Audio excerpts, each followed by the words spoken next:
જય શ્રી કૃષ્ણ, જય દ્વારકાધીશ મિત્રો। આજે આપણે અધ્યાય 17નો 11મો શ્લોક સમજીશું।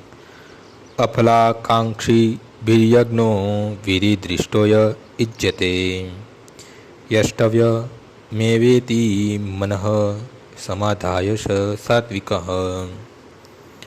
જે યજ્ઞ શાસ્ત્રોક્ત વિધિ પ્રમાણે કર્તવ્ય સમજીને ફળની આકાંક્ષા નહીં રાખનારા લોકો દ્વારા કરવામાં આવે છે તે સાત્વિક હોય છે। સામાન્ય રીતે મનમાં કોઈ હેતુ હોય અને એ સાથે જ યજ્ઞ કરાય, પરંતુ અહીં એવું કહ્યું છે કે આવી કોઈ ઈચ્છા વિના જ યજ્ઞ કરવો જોઈએ।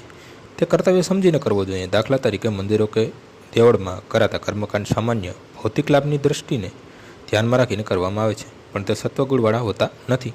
મનુષ્યએ કર્તવ્ય સમજીને જ મંદિર કે દેવળમાં જવું જોઈએ અને પૂર્ણ પુરુષોત્તમ પરમેશ્વરને પ્રણામ કરીને ફૂલ ફળ ખાદ્ય પદાર્થ અર્પણ કરવા જોઈએ। માત્ર ઈશ્વર પૂજા કરવા ખાતર મંદિરે જવું નિરર્થક છે એમ દરેક મનુષ્ય વિચારે છે, પરંતુ આર્થિક લાભ માટે પૂજા કરવી એ ભલામણ કોઈ શાસ્ત્રમાં કરવામાં આવતી નથી।